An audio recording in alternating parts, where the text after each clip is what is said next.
Good evening, everybody, and welcome to GPVWC's coverage of the International Touring Cars 2014. My name's Simon Smith, and as ever, I'm never alone. Today I have cameraman semi-extraordinaire Dave Cosmith, who is also our admin moose. And we're here today at the ADM Raceway in Russia for everyone's favourite airfield in the making. And it's an interesting circuit, this one. I've raced on it before in a different league, somewhere else, and it's surprisingly tough as nails. And I can see the issues being here, that it's too narrow, and you're going to have to real Bianchi your way through. If anyone saw the F1 this weekend. Just in the warm-up session, Toby Davis took provisional pole position, which will be translated to all-out pole position by the time we get onto the grid, and I'll take you through the grid as we go round. 14 laps per race, 3 races as always. We'll take you through the championship standings right now. We've got Adrian Holm, that's currently leading the championship on 143 points, ahead of Augustin Canapino on 122 and Ruud Heesterbeek on 110.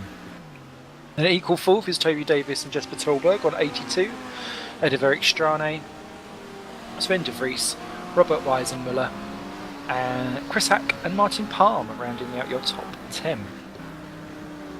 Amazingly, 31 drivers have scored, and I thought it'd be more than that. In the constructors, we've got THR leading the way on 220. Oh no, we haven't. We've got Vodball Racing, leading the way on 232.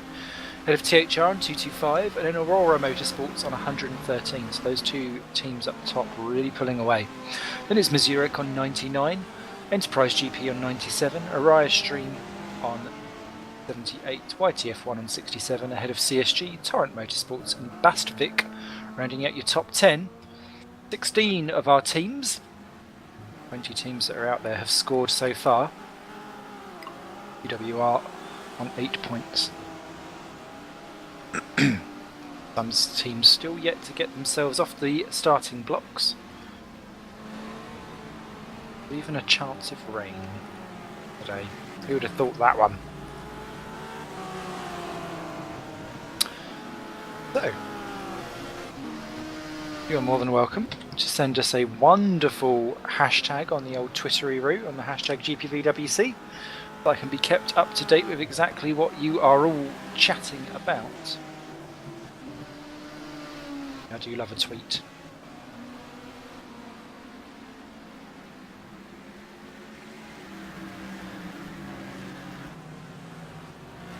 I think I've got longer to go before the first race gets down. I hope everyone's had a lovely bank holiday weekend. It's absolutely peed down with rain here. Typical English weather. And I have to say, I feel like I've wasted the day. Poor tummies.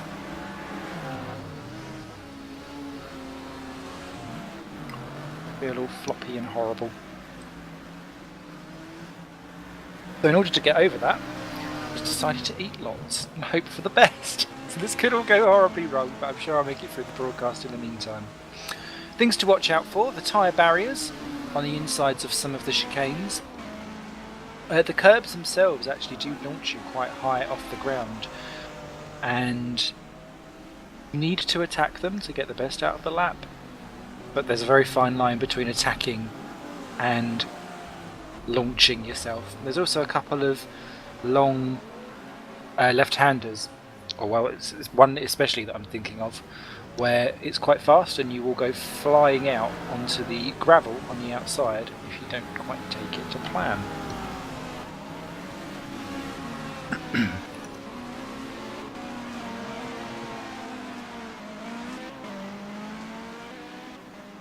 As always, there is penalty weight.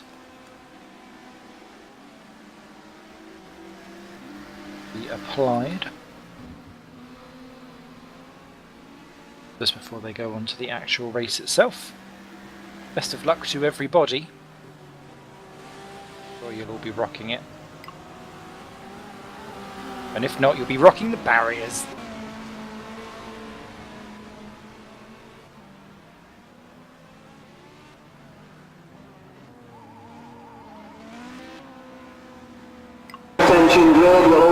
essential personnel leave the grid now. Well, the first issue that's just happened is Matt Richards has already left the game, so that's one down already, unfortunately, for Matt Richards, and that's a shame because he's been running very well in this. The penalty weight, 45 kilograms to Adrian Holm, 36 to Canapino, 27 to Heasterbeek, 18 to De Vries and 9 to Davis.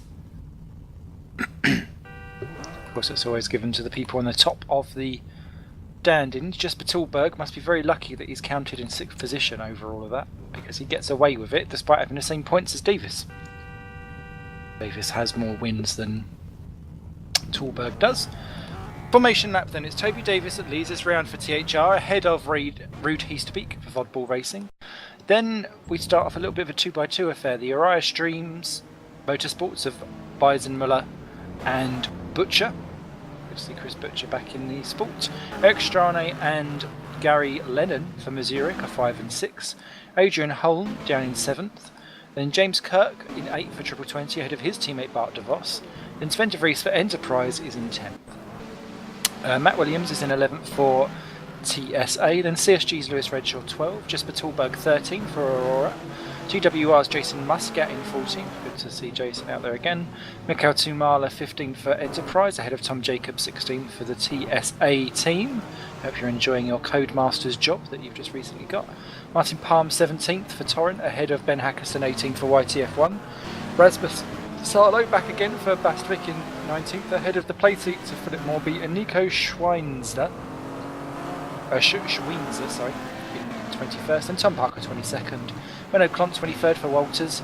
Then Augustin Canapino down in 24th for Vodball, sadly. Scuderia Basilias of David Junt and Lewis McGlade 25-26 ahead of Scott Sovic 27 for Bastwick. Cosmos Tom Vandervoort is 28 ahead of Nijo's Simon Melhuish in 29. Aurora's Mike Bell down in 30th, that's a shame for him. Florian Engel in 31st ahead of Chris Williamson for Nijo 32nd. TTF's Quintin Plain ahead of the two Optimums of JJ Wang and Jonathan Asaklinth. Then David Buckley making his debut as Tom Parker's off the track, unfortunately.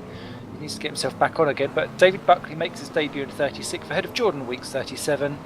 He says he's only doing the first race, but I don't know if that will be the case. Joshua Anderson is last on the grid for YTF1, hoping to make it round and safely.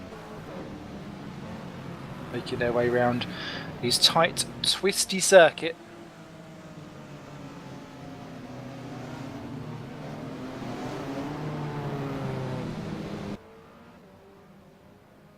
I do hope they spend more on the F1 track than they do on this airfield. The layout in terms of the track map actually really reminds me of the Czech Grand Prix for some reason. I don't know why. I think it's this last little sector 3 where you've got lots of left right chicaney bits. Anyway, here they come onto the grid. Heasterbeek there, lighting up his tyres. An old farmer speak there. Wow. Everyone got themselves sorted out, looks like it. Yeah, they're just getting themselves into position. The last 5 or 6 cars are all starting actually on the last turn, so that'll be trouble for them potentially. And here come the lights then. Round 1 of this evening here at the Russian Ring is about to get underway now. Off and away they go. One of the Auroras very slow away further back, but it is Heasterbeek into the lead. Davis is going to be swamped by Weisenmuller as well. Strane and Butcher battling away just behind. Everyone else is squeezing through, and have they all made it? It looks like they have. All got round. Just Chris Williamson dropping to last, but everyone is through. Up the front though, it's Heasterbeek. Davis retakes second from Robert. Then Strane is ahead of Butcher. He's just been hit on the rear by Chris. Somehow keeps it back going again. One of the triple 20s really off track there. That was James Kirk. He rejoins in 10th position. A lot of argy-bargy as they make their way around the first opening lap. Does look as if everyone is going apart from... No, they are all going actually. Now that they've all caught back up lag-wise. But up front it is Heasterbeek, Davis, Weisenmuller.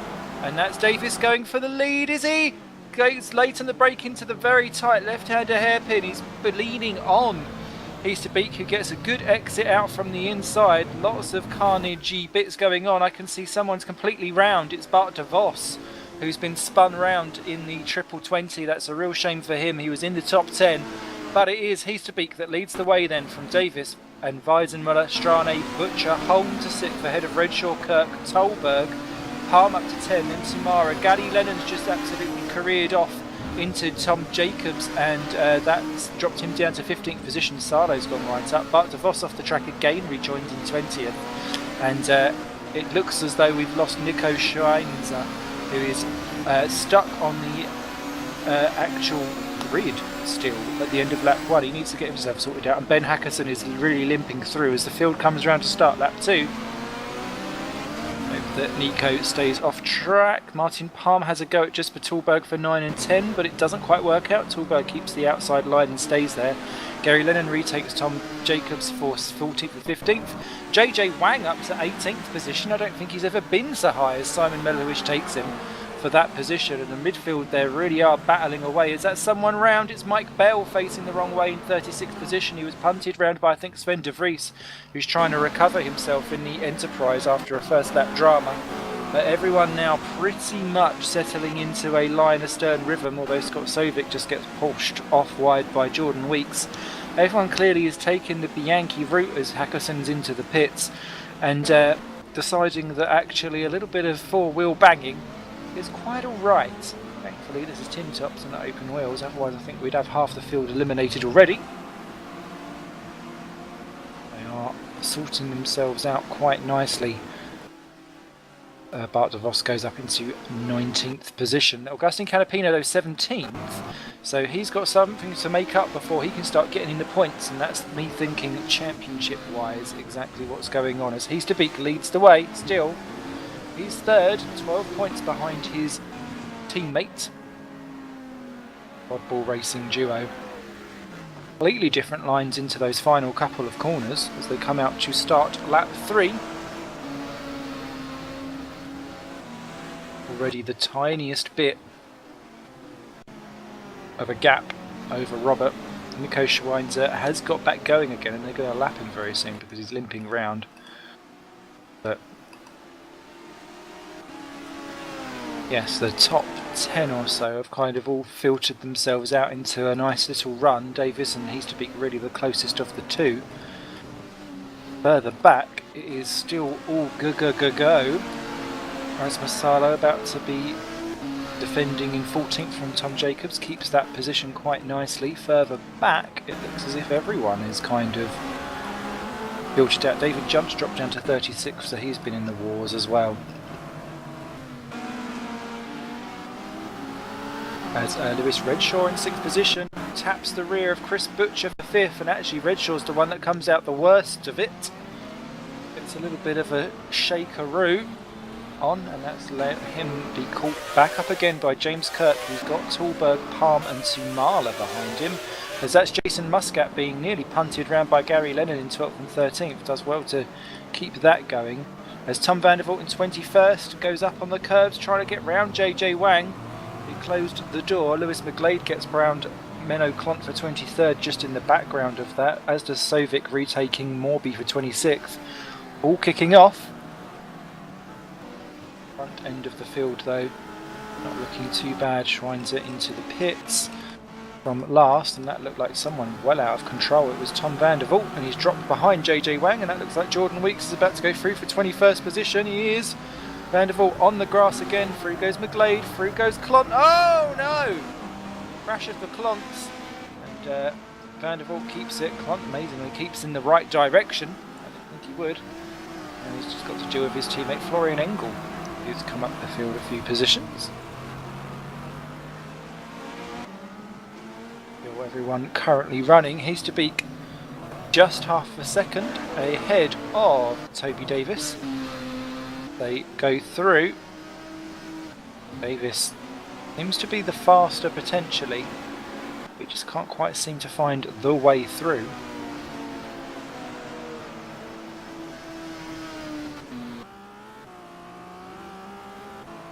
There is Heasterbeek defending. Davis goes to the outside, looks for the old cut back in the inside on the exit, not quite got it.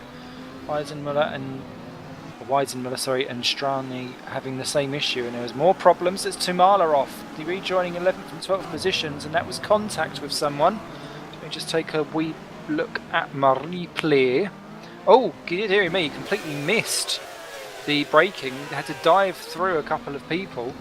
Bizarre incident there for Tumala. Rejoins out of the points in 16th behind Tom Parker, who's now into the points in 15th. He'll be delighted with that. He's hassling the back of Tom Jacobs. Interesting to see how this race develops as we complete lap 4 of 14. Apparently front wheel drive cars, will be struggling towards the end of the road due to tyre life issues. We've just lost Jonathan Asserclinth. He's crashed out, unfortunately, for Optimum. That's our first retirement officially. Absolute gaggle of cars battling over 24th, 25th. Florian Engels got round his teammate Menno Klont. Ben de Vries gets round Philip Morby by going around the outside on the final turn for 26th. Beautifully done. Morby, though, not giving up as they battle down. And there's more problems going on ahead. That was Van der Vault and Wang at it again. And it's Wang off on the grass. Really losing his Wang as he goes down the straight, because through will go Engel and through will go Klont. Walters Automotives will go up the order, and I think Sovic quite fancies a go at it as well, and Wang really slow and gingerly on the brakes there, leads out to De Vries as well. Just Morby failing to get through. It's all kicking off in the low 20s. Up front, Davis continues to stalk Heasterbeek, lap 5 of 14. No changes there. He does look a little bit more menacing and a little bit more closer. Weisenmuller. Or Wiesenmuller, sorry. I keep calling him Weisenmuller. It's Wiesenmuller. Sorry, Rob. You know I'm talking about you. But they're 1.5 seconds now off of Heasterbeek. And with Eric Strane just sitting there minding his own business, as Davis has a very strange exit. Out from the final turn, it's dropped him back a bit. Strane there nearly hitting the back, Robert. Wire String versus Mazurek. Holm in 5th, ahead of Redshaw and Butcher. Then it's Kirk, Palm and Lennon's into 10th ahead of Muscat. Sarlo's 12th ahead of Tallberg. And it's Jacobs and Tumala. Canapino, De Vos, and I think that's because Tom Parker has lost out. Indeed he is. He's down to 18th. Just trying to hold off Simon Melhuish, who's in 19th. But still the back end of the field. Oh, Matthew Williams in the barriers in 32nd position. Just reversing back and getting onto the track in the 6th Axis racing car. Watch out for John! Oh, and Buckley as well. And he's got back going again in that car. I think he might pull off and retire, actually. Yes, he does. And that's key, because the more that you'd have battled around, the closer you're getting towards being lapped potentially. So that's our 3rd retirement to join Schweisner and Asserclinth. Mike Bell takes Philip Morby for 28th. What else is kicking off?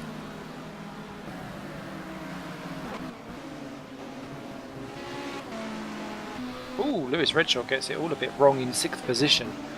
Gets still staying in 6th, but Butcher there nearly caught the back of him. Completely different lines into some of these corners. You can get a car that can handle those curbs. They are definitely singing and winning all at the same time. Fortunately for Redshaw, that corner certainly wasn't singing or winning anything at all. Across the line, Palm having a look at Kirk for 8th and 9th. Doing particularly there. With Tumala maybe under attack from Canapino for 15 and 16. No, Canapino could do with a point. It's a point that he has now got up into 15th. Nice and clean. Beautifully done. 15th position. Tumala fancying a go back through again. Canapino must think of the long-term gain for the championship, but Tumala backs out of it. You can see a couple more points further up the road on lap 7 of 14. We're past half distance. That will do nicely if he can just get some more back going again. consider the damage limitation that is trying to get back up again from what was about 20 something on the grid. Oh, Scott Sovic spinning around, 27th position he is now, 28-29 as he goes down the field. That looks a bit of an unforced error, unless I take a quick look at my replay. Yes, it was unforced error. Too hard on the gas. He's battling with Chris Williamson, who's doing well in the top 30 here. Is that someone else off the track? It's a green car. It's Tom Vandervoort, completely mowing the grass. Rejoins in 28th. That allows Wang and Morby through amongst others, and that looks like Chris Williamson's being overtaken by Quintin Plain, rounding outside for 31st. No, Chris keeps the inside. I tell you what, there was so much of a wide berth between them, I could have stuck someone in Fat Fighters through the middle and that would have been fine. But Quintin Plain, is he going to get it for the next turn? They're a bit closer together now. All this over 30th position. It's Valour and it's Honour. Currently it sits with Chris Williamson. Great battling between the two. Oh, no, maybe not. Quintin nearly gets it all wrong on the cut back through. Up front, is that Strane taking Wiesenmuller? It is. Strane's up into third. Great stuff there from the Missouric racing driver. He's past Robert. Robert down to fourth now. Adrian Holmes just 2 seconds back, so he's not exactly dropping off the pace, but he's not there immediately battling away. Looking like he could take the position at any knock or drop. I wonder if actually Eric has got any pace over Robert for third and fourth to try and get that 3.6 seconds advantage that Heasterbeek has. Davis has caught back up again to within half a second, but again, just sitting there on the back, not really able to do very much as that turn, that curve is so clumsy. Really struggling with it. Different people were taking it different ways. Some people take the curb, some people don't take the curb. Some people are on the gravel on the outside, Mr. Kirk. real issues. As Tom Jacobs tries to hold off Canapino for 14th and 15th. Tumala's still there in 16th. Canapino, they're nearly spinning off the track. Doing all the tank slappers. As Davis continues to stalk the back of Heasterbeek, but he's not close enough again down the back straight after turn 1.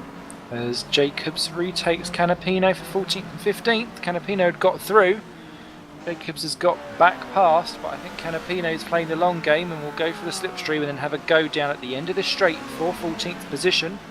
Jacobs goes to the middle of the track. Canapino goes for the outside. Last of the late breakers. Wowza. Great stuff there. And then his back skimping through before that chicane. That's a great move there by Augustine. Up into 14th position then. That's a couple of points. Doing nicely. Lewis McGlade just overtaken Bart de Vos for 19th and 20th. Sven de Vries has got around Menno Klonk for 20th, 2nd and 23rd. Further back, JJ Wang's just gone off the track in 25th position, and that's the wrong side of the barriers to go on. Someone give that man a compass. Bring him back. Oh dear, last time I went behind a bike shed like that was a completely different experience, but he rejoins in 29th position. We went Vandervoort, Morby, Bell and Sovic. Back up front, still Heasterbeek leading the way. Joshua Anderson there is parked somewhere along the line. Is he stuck in the barriers there? That's a bit strange, but Joshua Anderson 35th position was our last runner. Second last runner before Ben Hackerson got through. But I think he must have parked it unless he's just stuck there for a little bit.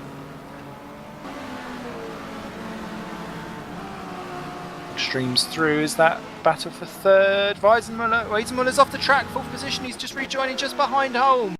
Holm goes up to fourth. That's great for the championship leader's decision-making skills as to what he needs to do points-wise to make sure that he keeps the gap as small as possible. And well, what happened to Robert there was that it was just too hard on the accelerator. Out from turn 1, easily done. A lot of these corners have that slight pinch to them and you run out of tarmac because it's such a narrow track. Now, why is Canapino gone? Canapino's crashed out. Canapino is out of the race, and that is not good for the man who is sitting second in the championship. This is an open goal now for Adrian Holm to try and get some more out of. 12th and 13th side by side, Muscat and Tolberg. That, I think, is Tolberg going through to take 11th position. That's Canapino who smacked the inside wall of the final corner, and that ended his day. And I believe that is... well, oh, and he's left the game. So I wonder if he'll be back for seconds or thirds, as Muscat retakes 11th from Tolberg. Great battling between the two. Plenty of leaning. Yes, arm-in-arm action. As Chimala goes off in 14th position, that may allow Jacobs through. Nope, shuts the door nicely. Really has been a race of who can make the least amount of mistakes. Quite frankly, Jordan Weeks has just made one and is now in 22nd, and that may have been under Joshua Anderson's distress. Anderson back going again, but Jordan Weeks there and Anderson re-spinning back round and getting going, so that may have been issues there. Jordan Weeks starts in 22nd. Wasn't quite in the points, but wasn't far off them.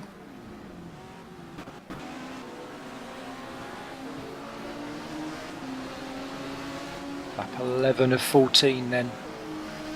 He's to beat now 1.4 clear of Davis. Biggest that gap has been all race. See how Davis is working the wheels. Jane clear of Holm, who's clear of Wiesenmuller, who is clear of Butcher just about. Two teammates nose to tail.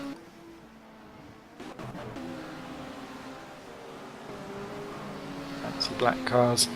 Then it's Redshaw, Palm, Kirk in 9 and Gary Lennon in 10th, ahead of the Tolberg, Muscat and Sarlo battle. Then Tsumala and Jacobs are so busy battling each other. Parker has now caught up in 16th position.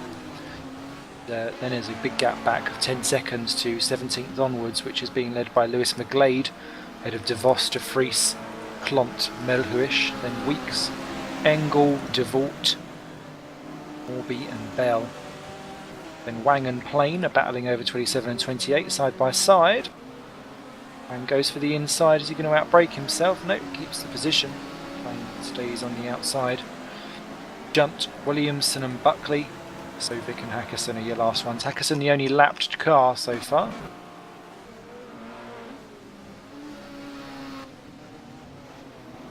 The leading duo may catch up to Sovic if he's running a bit injured.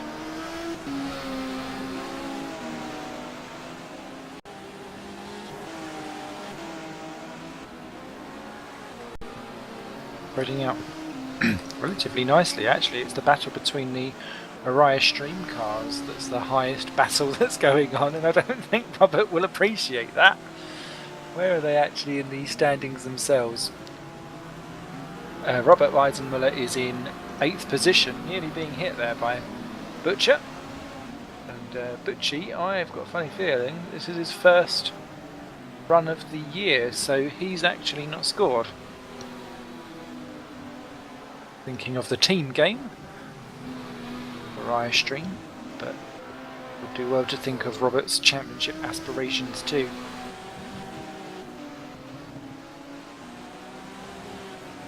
See how that goes down. Who's had a bit of a up and down start to the year. 8th position, closing down Redshaw quite nicely. With 2 to go. Well clear from Kirk now. Redshaw may well be under a little bit of trouble. We're coming to the last bit. Oh, 18th, 19th and 17th. McGlade, De Vos and De Vries nearly went 3 wide there into one of the turns. McGlade keeps it though for now.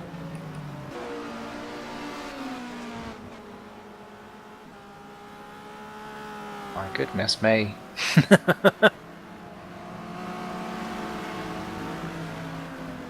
With them too. They will just about keep their positions. We enter into the second last lap. And I have to say, Most of the battles have almost run themselves dry. Salo and Muscat over 12th and 13th. Still going at it. Whereas Masalo making his debut this year in the ITC. Made a good account of himself in the previous races. 17th overall. Is that Robert Weisenmuller off the track? It is. He's lost out to Chris Butcher. Butcher goes through up into 5th position. It was down at the exit of the left-hand hairpin. And he'd done exactly the same as what he'd done at turn 1. Gets his wheels on the outside curve, floors it, and then wonders where the grip is when he starts spearing across, as that's got Sovic in the wall that they're just going through. I wonder if he will be able to get out of that. It looks like he's got momentum, but he's now down to second last position, only himself and Klont, because Ben Hackerson has just binned it as well.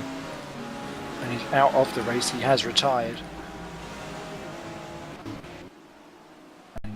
Ruud Heasterbeek now into the final lap, 1.3 clear. You can afford to just make sure that everything is at 95%, not 100 for this last lap. Tyres well under duress.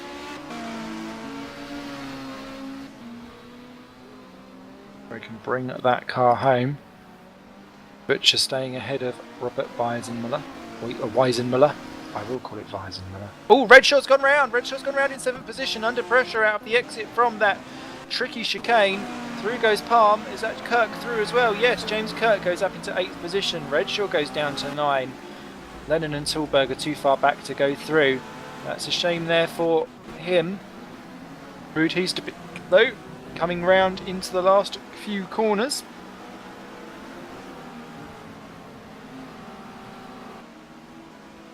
See what he can do. Still giving it plenty of welly. Ooh, bouncy bouncy over that curb. Like he's going to have it under wraps. Sovic has retired his car. And around the final turn then, Ruud Heasterbeek comes. Well, he soaked up all the pressure. Beautifully done. Ruud Heasterbeek wins the opening round here at the Russian Ring, ahead of Toby Davies second. Eric Strane will come through for an excellent third. He was 6th in the championship going in. That will help boost his chances. Adrian Holm, our championship leader, a good recovery to 4th position. Chris Butcher, good stab at the start of his year for 5th, ahead of Robert Weisenmuller in 6th position. Then it is Martin Palm 7, James Kirk who's in 8th, ahead of Lewis Redshaw 9, Gary Lennon grabs 10.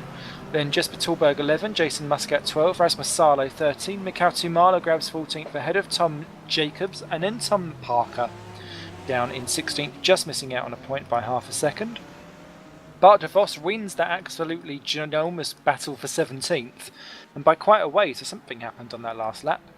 Ben de Vries comes home 18, Lewis McGlade 19. Mel Huish will grab 20th, just ahead of Jordan Weeks 21st.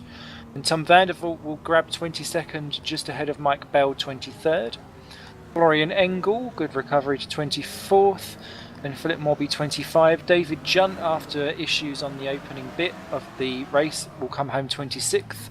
Quintin Plains got 27th, overtaking JJ Wang on the last lap for 20, who drops to 28. Chris Williamson's right behind him in 29th. And David Buckley has just retired his TTF car from running out of fuel on the final lap in 30th. That's a shame for the debutant.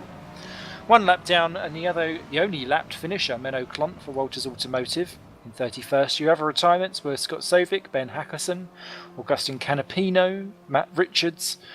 It was Matt Richards, sorry. Matthew Williams, Jonathan Atterclint, Nico Schweinzer. That was your 39.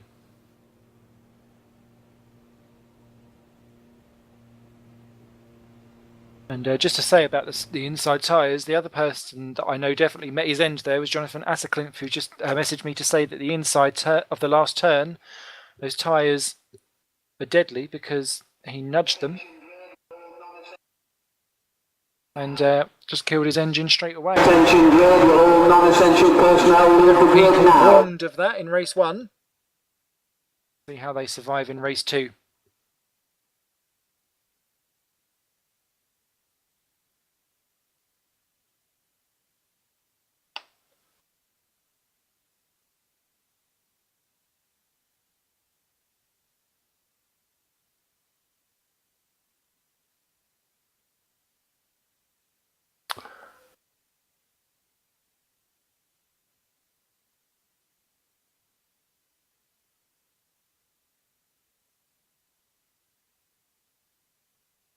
So please send us in your tweets if you quite fancy doing so with the hashtag GPVWC. Or being suspiciously quiet. Because no one's watching. Sob sobs. Sob sobs.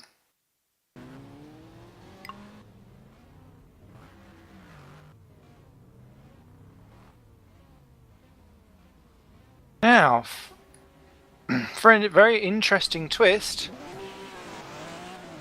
we've got a wet track slightly, only 2%, but this is the first time all season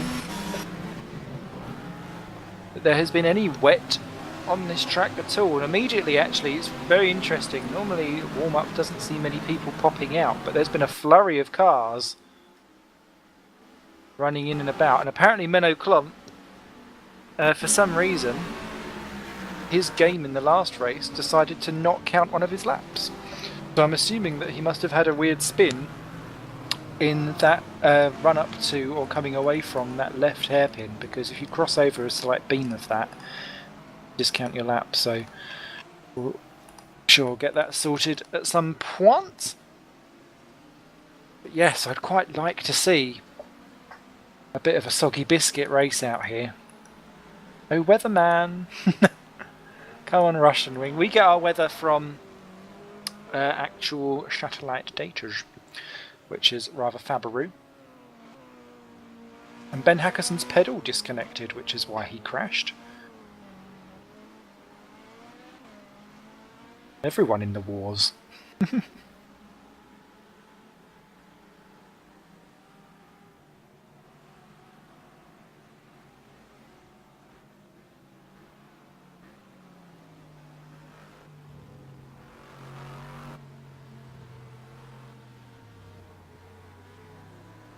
Already plenty of finger poking and blaming going on, as is always the case here at ITC.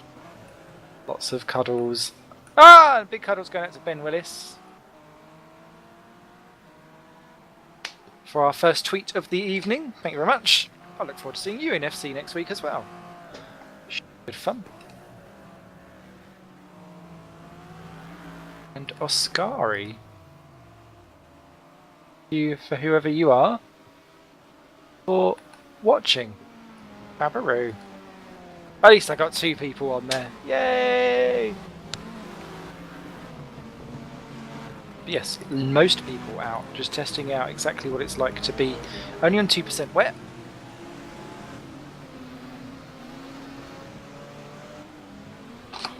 But it does make all the difference, especially on something like that fast left-hand turn, because you 2% difference is the difference between you having your tyre on the edge of the white line and having it dipping into the gravel, and then you'll be doing a Robert Weisenmuller.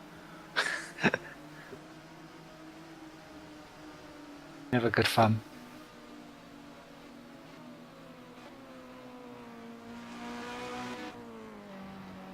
It's also quite interesting because if you're trying to overtake someone offline, off the racing line,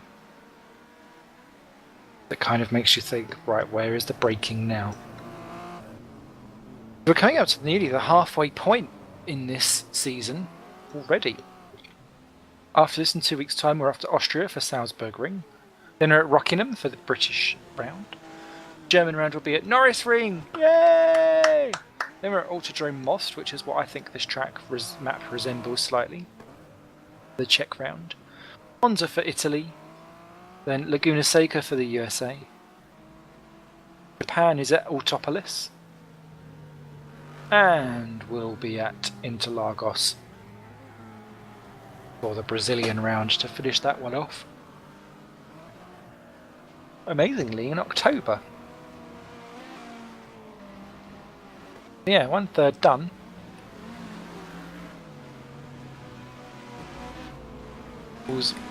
Championship aspirations start to get set down.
Coming to the end of the warm-up now.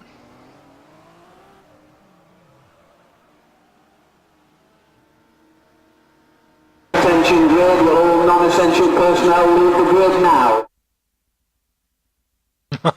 I thought I saw someone choosing a wet weather tired there for a second. How's the track looking? Take a wee look. Everyone's out there on slicks. Mainly because it's a dry track. For the penalty weight, 45 to Heasterbeek, 36 to Davis, 27 to Strane, 18 to Holm and 9 to Butchie. 14 laps again. Yep, everyone has gone for slicks. I was waiting for someone to make a bit of a boo-boo. It's so easily done. That's Heasterbeek and Davis, Strane, Holm, Butcher and Weisenmuller, your top 6. Then it'll be Palm ahead of Kirk, Redshaw ahead of Lennon, rounding out your top 10. Tolberg, Muscat, Sarlo, Tumala, Jacobs, Parker, De Vos, De Vries, McGlade and Clont, rounding out your top 20. Clont getting himself reinstated after that weird lapped issue. And Melhuish, Weeks, Van der Voort, Bell, Engel, Morby, Junt, Plain, Wang and Williamson. Then from 31st we've got Buckley ahead of Sovic 32nd, Hackers in 33rd. Canapino has rejoined and is down in 34th position. But wow, it's always worse when you have your DNF in race 1 than it is to have it in race 2 or race 3. Because that effectively means that you're going to be on your back foot for everything, as there's been a bizarre incident on the formation lap. I think that was Wang. His car just flew up into the air for no particular reason. Back down now. But Canapino, 34th position, he's got it all to do. Then it'll be Anderson, Williams, Asserclinth, Nico Schweinzer is on the back of the grid in 38th position. No Matt Richards. Didn't come back. With the blue screen of death.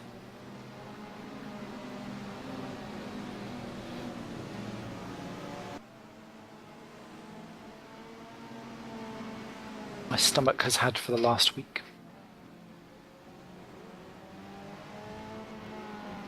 However, I do have a tub of Ben & Jerry's Greek-styled yogurt thing waiting to be sampled.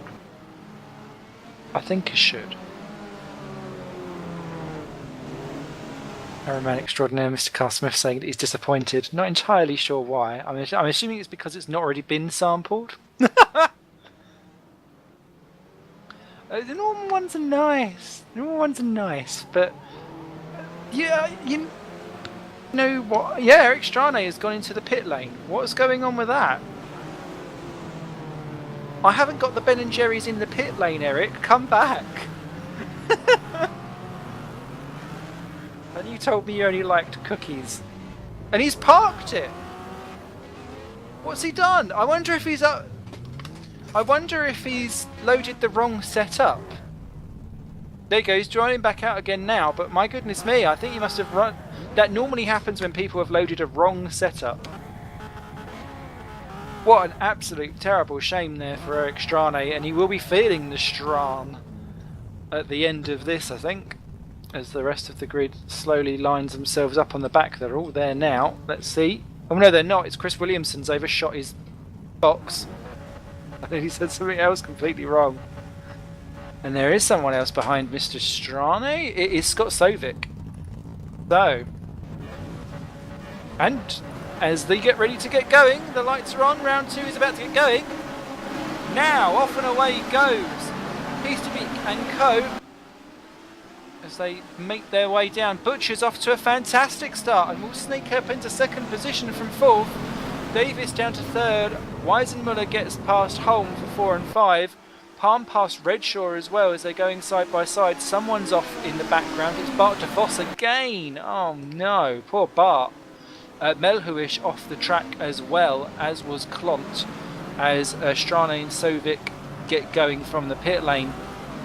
But Heasterbeek leads the way then. From Davis is trying to get back past Butcher and does so.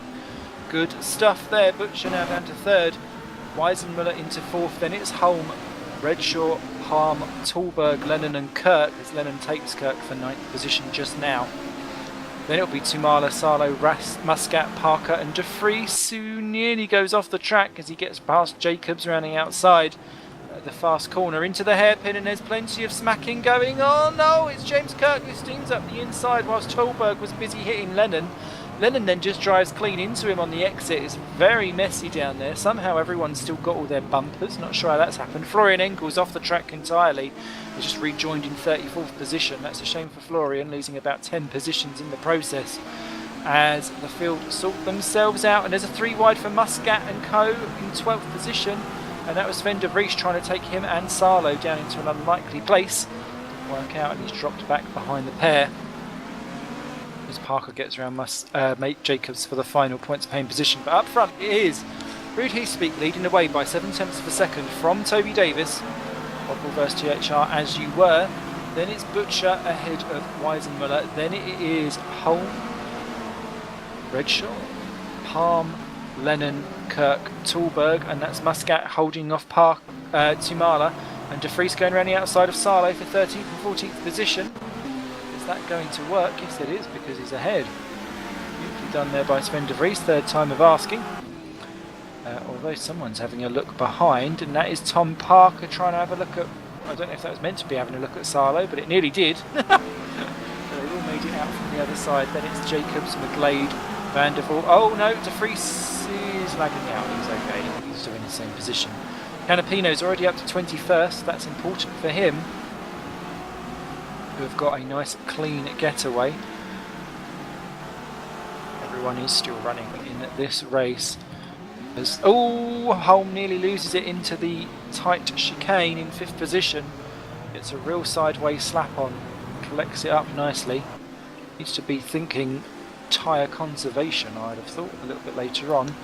All getting hairy down in 19th position with Mike Bell side by side with Jordan Weeks as Canapino goes through past David Jump behind them into 20th position. Bell versus Weeks, that's contact into the chicane. That keeps it all together. Weeks stays ahead of Bell, Canapino, Jump, Hackerson and Williams. And Hackerson, considering he's starting from the back as well, they've made up some plentiful, bountiful of places. One makes it round the last double chicane. Those evil tyres seem to be causing a lot of DNFs for a lot of people. They lose control of their touring car. Starting off lap 3 then, still dry here at Russia. I'm disappointed too. The whisperings of Dave Carsmith only go in my ear and no one else's. I would like to say they're sweet nothings, but that's kept for later. As that's Mike Bell and Canapino side by side for 20th. And ooh, Bell. Not sure if he was slightly out of control already, but that was a cut across for Canapino. Augustin tries to back out of that one for the sake of keeping his car going, I think, in a straight line. Bell stays there for now. It's always difficult when you're a faster car going back up through the field again, because where you think is the normal line isn't necessarily the racing line for everyone else. And Adrian Holm has dropped behind Redshaw, Lennon and Palm. And that looks like it happened down into the hairpin again for the second lap in a row. Adrian losing out. That penalty weight, nowhere near as bad as what it was last time by, but it appears to be having some more mistakes with it. So with Redshaw up to 5, then into 6 and Palm to 7. They'll be delighted with that as Gary Lennon hounds the back. As Rasmus Salo loses out to Tumala and Parker. They go up to 13th and 14th apiece. But up front it is still Ruud Heespeak by just under a second from Toby Davis. Weisenmuller ahead of Butcher at the moment. Redshaw goes in wide. Lennon's going up the inside for 5th and 6th position. Gary trying desperately to outdrag him down the back straight. It's going to be a side-by-sidey. Redshaw's got the advantage, and Lennon just got a tiny overlap, which means that he can't really pull back in and get some second slipstream. So Redshaw keeps that one for now. Palm and Holm. Watching brief, then it's Kirk, Muscat, Tallberg and De Vries. The gap back to the Parker, Tumala, Sarlo, Jacobs, McGlade battle with Vandervoort catching him to the back. Then Bell is still ahead of Canapino, Junt ahead of Hackerson with Williams and Schweinzer behind. Then it's Clont, Weeks, Williams, and Morby, Maluish, Assercliff is in 30th ahead of Engel and DeVos, who's having another torrid evening. Then it's Plain, Buckley, Strane, Anderson and Sovic still going. Surprisingly, almost everyone I think has got a bumper as well. See how long that one lasts. Clont takes Schweinzer for 24th position. Further up the field, Bradshaw is pulling out a tiny gap over Palm, who looks like he's got Holm behind him. He's got round Lennon. That will do nicely. Palm really becoming the bottle cork.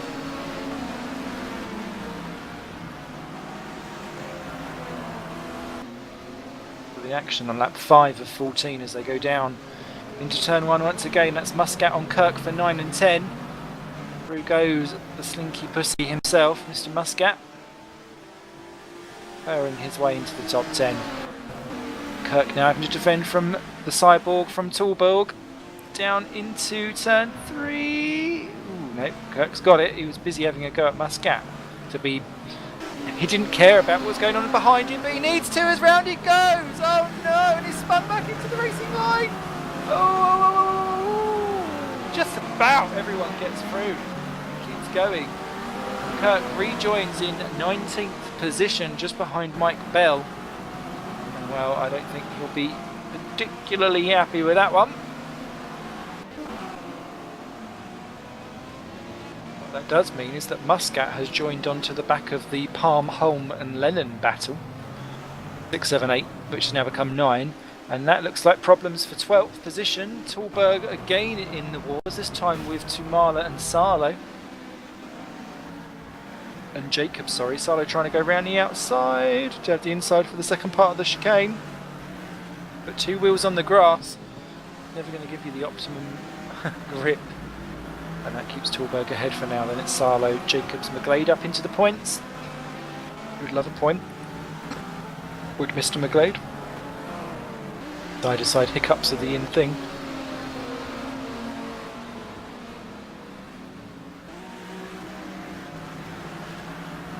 McGlade has scored this year, but he's got Augustin Canapino right up behind him.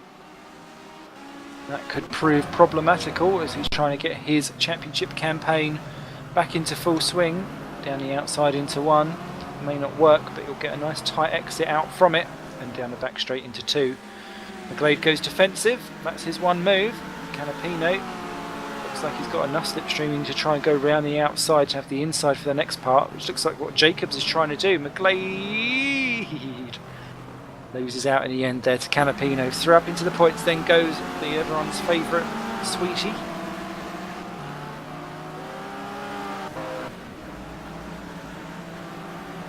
This is Tom Jacobs. They were battling last time round, weren't they? Martin Palm nearly loses it on the exit. That was a 4-wheel drift round that hairpin in 6th position. Still ahead of Adrian Holm.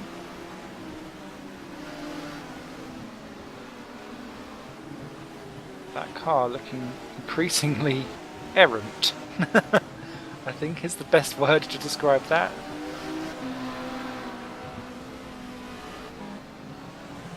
Barry Lennon quite fancying a 4-wheel drift as well around some of these corners.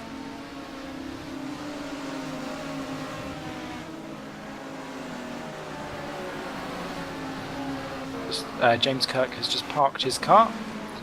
He is our first retirement of the race. And Sven de Vries has just had exactly the same issue that Benno Clont has. He's lost a lap for no particular reason. Buckley takes Anderson for 34th from 35th position.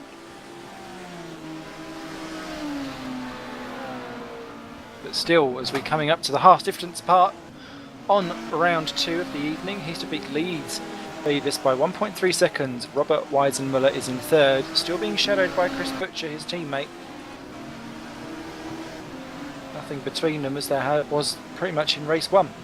Redshaw is in 5th, ahead of Martin Palmer, still holding off Adrian Holm. Gary Lennon's in 8th, Jason Muscat's in 9th, Tom Parker now into 10th.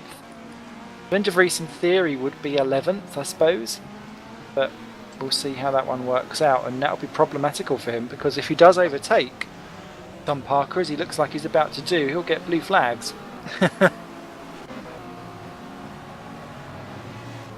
Parker may be wondering exactly why someone who's showing up 32nd is trying to get round him. But, yeah, we'll get there, we'll get there. Then it's to Marler. Oh, there we go, he's getting given back his lap. Ta-da!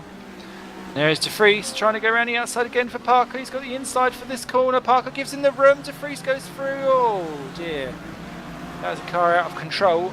And thankfully, that ended up all situations going the right way. Parker then down to 11. And Marler is to 12. Talberg 13. Salo 14. Canapino 15 ahead of Tom Jacobs in 16. Then it's Lewis McGlade, Tom Vanderbilt, Mike Bell and David Junt now up into the top 20. Both Scuderia Brasilia's in the top 20. Sadly, points only go to 15th. Mike Bell quite fancies 18th from Tom Vanderbilt. Down to turn 1. Vanderbilt goes to the inside. Bell's trying to go onto the grass to get through the inside. That is what I call an interesting move there. And Bell by nature and by driving is all I'm going to say for that one. As Joshua Anderson spins off in 36th position, gets himself back going again. As Bart de Vos takes Simon Manoesh for 27th position. He's got Asseklinth and the recovering Eric Strane in 30th. Strane must be absolutely distraught with this. He's still only 39 seconds off of the leader, so he's clearly got pace. Remember, he had to start once they'd all gone through Sector 1. We'd lost about half a minute.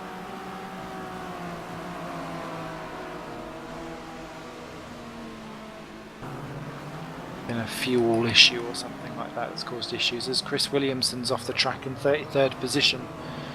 Gets back going again, nearly went the wrong side of the tyre barriers.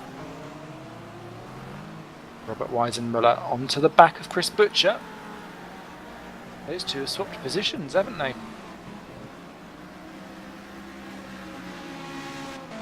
Yes, they have indeed. So Butcher then up into 3rd, Weisenmuller down to 4th. Clearly no team orders at Araya Stream Motorsport. On lap 9 of 14.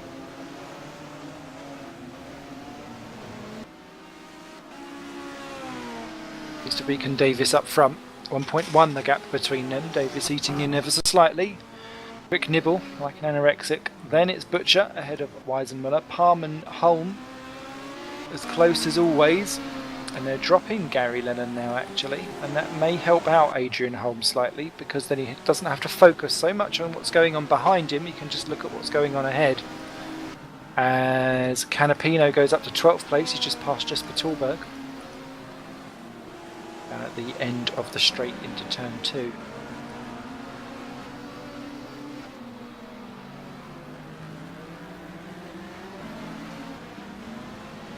Still only the one retirement, I believe.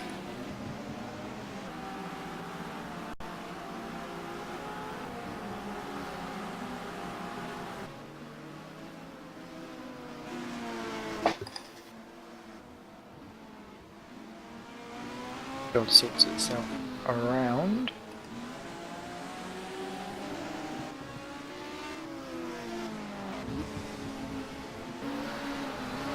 I find the Araya Motorsport one an interesting battle. Butcher there gets a little bit waggly in the middle. Still got the edge over Robert as they come across the line. Oh, Redshaw's round! Redshaw's round in 5th position. He's got himself back going again, just too much throttle on the exit. Spins he round. Through goes Parman Holm and Lennon. Redshaw rejoins in 8th position. Now it's just too much of the old stamping.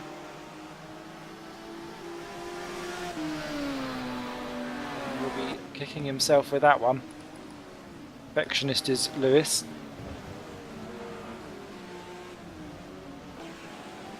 Don't want to give him a birthday cake with a glacé cherry out of place. You'll get pie in your chops. Right, Rankin. But we're going again in 8th position. PWR on for good points. Currently sitting 16th in the Teams Championship. Muscat's 9th in this race, and that could nigh on double their point score before they came into this race. Canapino in 12th, about to have a look at Tom Parker for 11th though. Down into this tight hairpin, scene of many overtakes. Ooh, Canapino in deep. Parker does the switcheroo and gives him a bash for company on the exit. Canapino does well there to avoid Sven de Vries on the braking in that hairpin.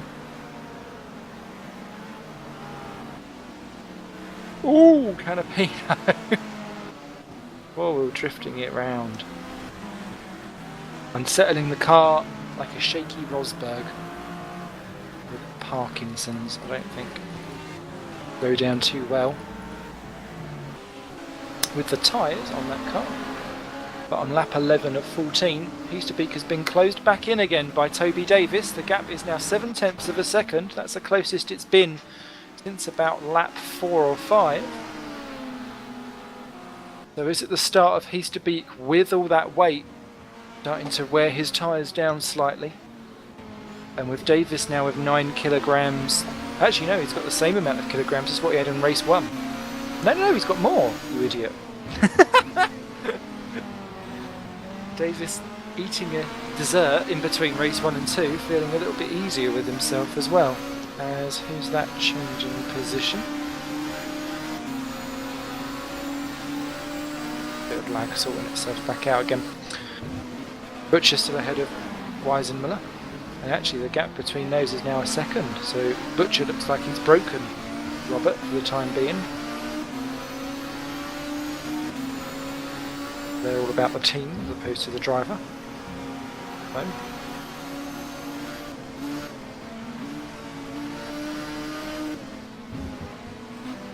Barlow and Tamala still battling over 14th and 15th.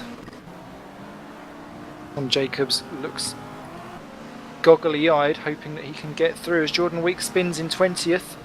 Loses out to John Hackinson, goes through, and he chops just ahead of Nico Schweinzer to make sure that he stays in 22nd, but that was a lazy spin. The car just seemed to flollop through. For a shame. And we've just lost Bart de Vos. It looks like he's DNF'd his car for triple 20. That's retirement number 3 to join Quintin Plain, who crashed out the lap before for TTF. Not a happy day for TTF currently.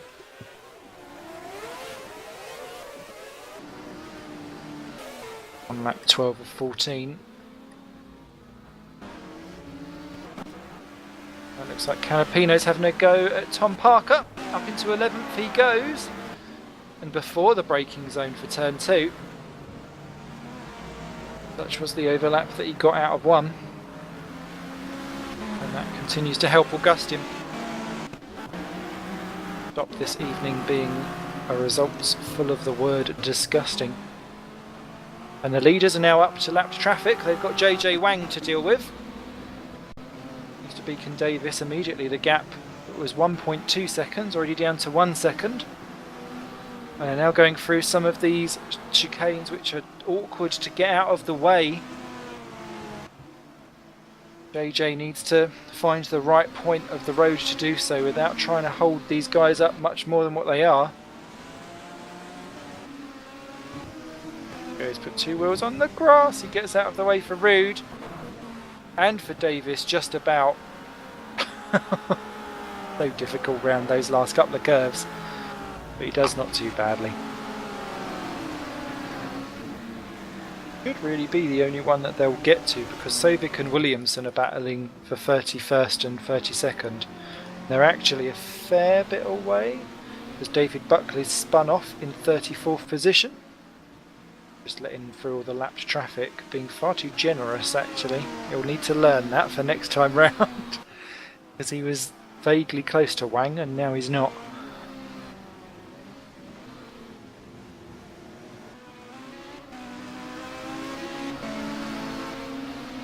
Ultimate lap then. Davis just half a second behind Heasterbeek. That's the closest he's been.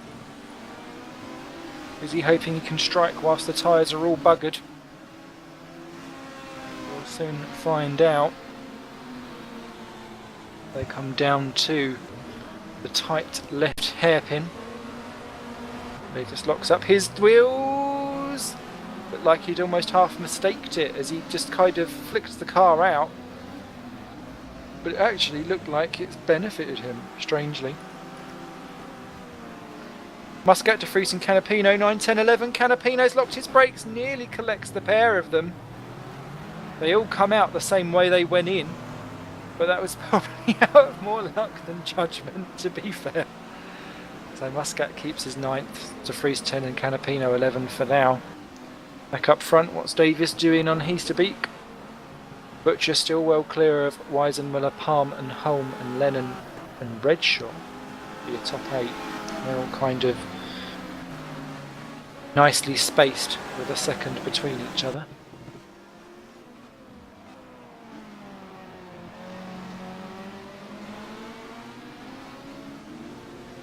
Matthew Williams about to be taken by Eric Strane for 24th and 25th position, and Strane's got 2 wheels on the grass. Williams isn't giving up though. Oh, contact between the two, both off into the gravel. Strane flitches his lights, probably justly to be fair. They pop a lap on Joshua Anderson, but yes, all a bit messy there up front of the leaders.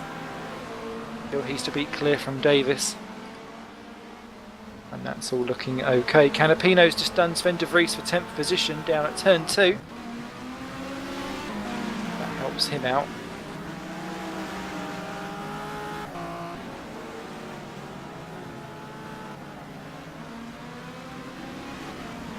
Rude exits the left-hand hairpin. He does it. Get 2 out of 2 here if he's just drives within himself.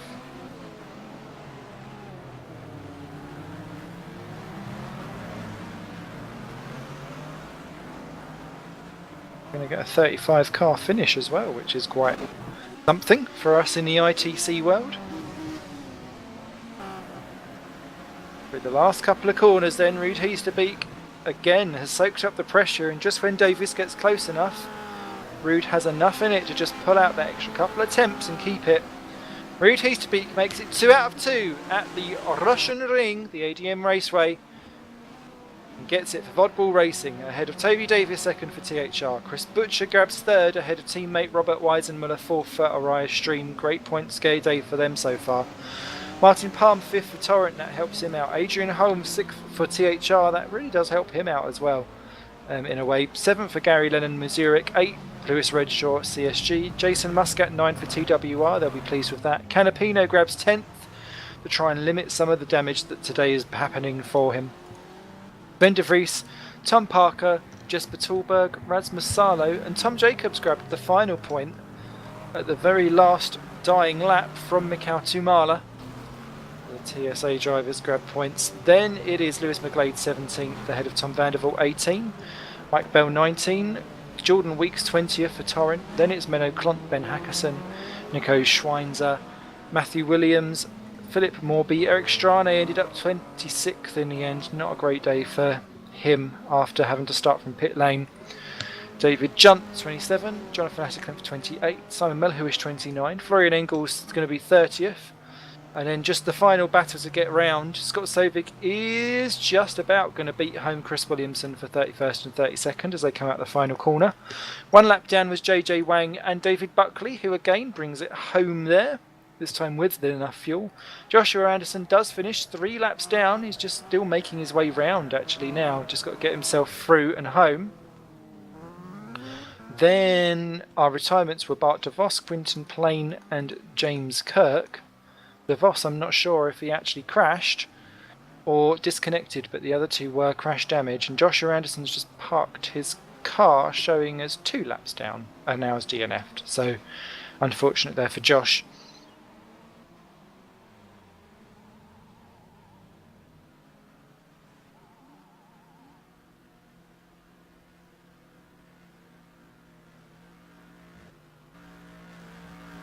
Now that I've alluded to that Ben and Jerry's thing, I feel like I should go and get it out of my freezer.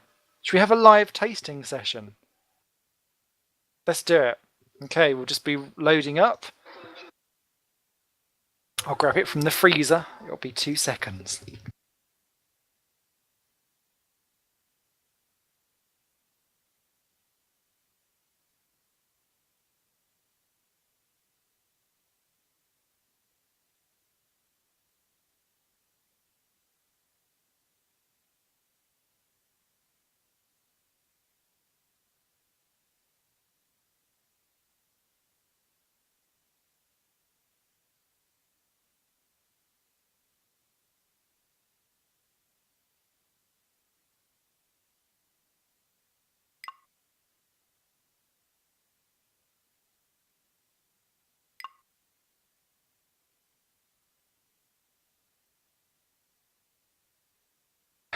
Back with the goods. It's strawberry shortcake, just in case anyone was wondering. That sky looks dark again. We a bit soggy. Like it. Lots of apologies going on.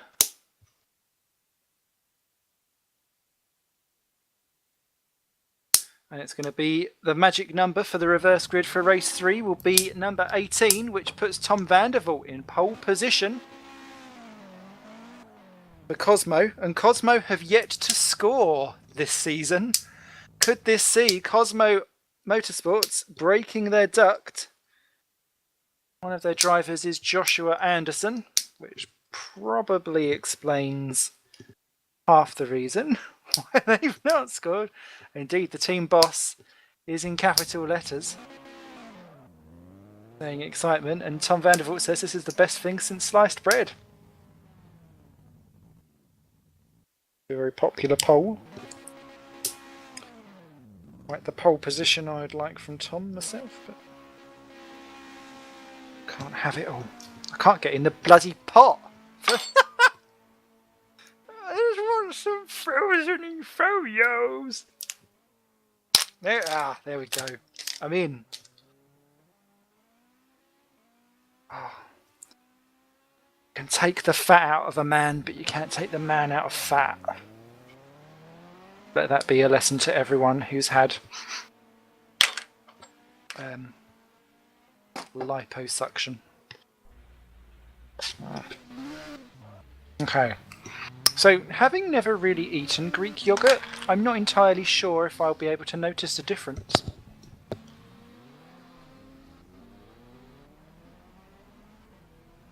But it's Ben and Jerry's, so it can't be bad. It's going in.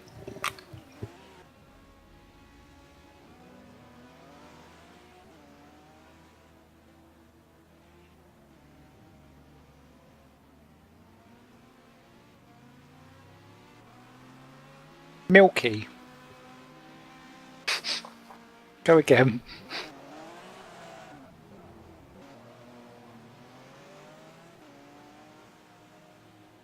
People get to... We're going to be doing takeaway bingo when the 24-hour race goes on, because I'll be there with you for all 24 hours.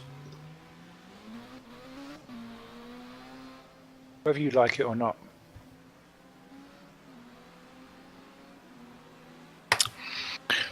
It's got a weird... I prefer the original. £2 wasted. Not wasted, but it's still edible. But it's got like you know when you have a chocolate, like a hot chocolate, and you've put in cocoa powder in the bottom, and then at the very bottom you've got like little granules of powder, and you can tell that the chocolate was made from a powdered sauce because there's that powdery taste to it. It tastes a bit like that, only as a strawberry shortcake yogurt. It's a really weird thing to describe, but It's as if someone hasn't quite mixed it together properly.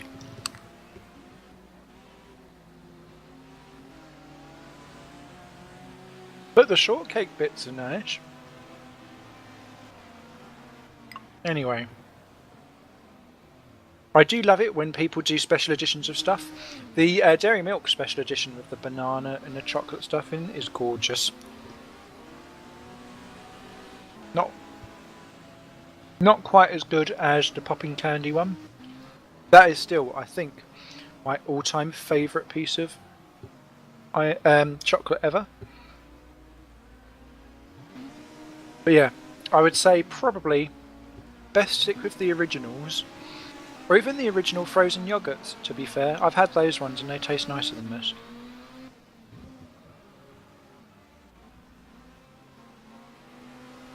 Although, I don't remember in the original ones. I've just found an entire half strawberry in the middle of this. I don't remember them being quite so big chunks on the other one. Anyway, let me put the lid back on and chuck this in the freezer, because otherwise you won't get much commentating from me. You'll just get munching sounds. And I'll be back in 15 seconds to take you through the grid.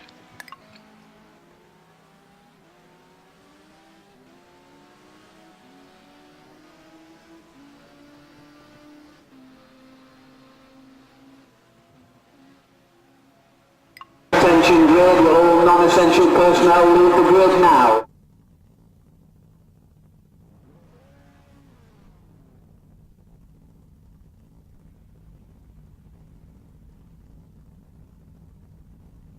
How's the weather looking? It's dry, but it's darker. I do like the fact that we're now starting at 4 PM local time.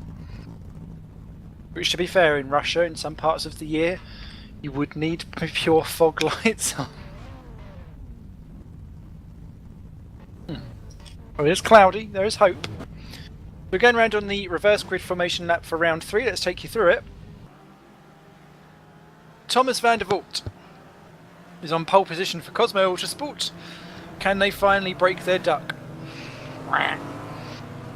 Then it is Lewis McGlade in second for Scuderia Brasilia. Third is Mikael Tumala for Enterprise. Fourth, Tom Jacobs for the TSA. Fifth is Rasmus Salo for Bastvik. Sixth, Jesper Tolberg for Aurora. Seventh, Tom Parker for CSG, ahead of Sven de Vries. 8 for Enterprise. Then it's Augustin Canapino, 9 for Vodball. Can this be his race where he gets something back again? PWR's Jason Muscat in 10, ahead of Lewis Redshaw 11 for CSG. Gary Lennon 12 for Missouric. Adrian Holm 13 for THR. This time with no weight again, but what can he... well, no big weight, sorry. So can he do anything to keep his advantage? Martin Palm 14, then the Araya strings of Weisenmuller and Butcher. And Butcher's in the pit lane. Uh-ohs. After Butcher. Uh-oh. Toby Davis is in 17 then for THR. 18, Rude Heasterbeek for Vodball. Bell's in 19th for Aurora, ahead of Jordan Weeks 20th for the Torrent Motorsports car. Menno Klont 21st, ahead of Ben Hackerson 22nd for YTF1. Schweisen is 13th. 23rd. Matthew Williams is 24th for TSA. Philip Morby 25th for Playseat. Eric Strane 26th for Missouric. 27th is David Junt for Scuderia Brasilia. 8th is Jason Asseklinth for Optimum. 29th Simon Melhuish for Nijo. 30th is Florian Engel for Walters Automotive.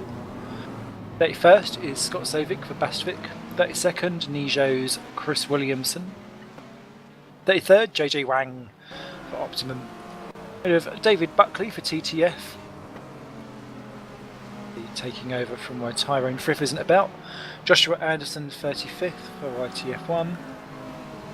And it's starting to rain! Art DeVos is in 36th for Triple 20, ahead of Quintin Plain for TTF 37. James Kirk is 38 for Triple 20. And that's really confused me because I thought that Anderson was in a Cosmo, but he's not, he's in a YTF1.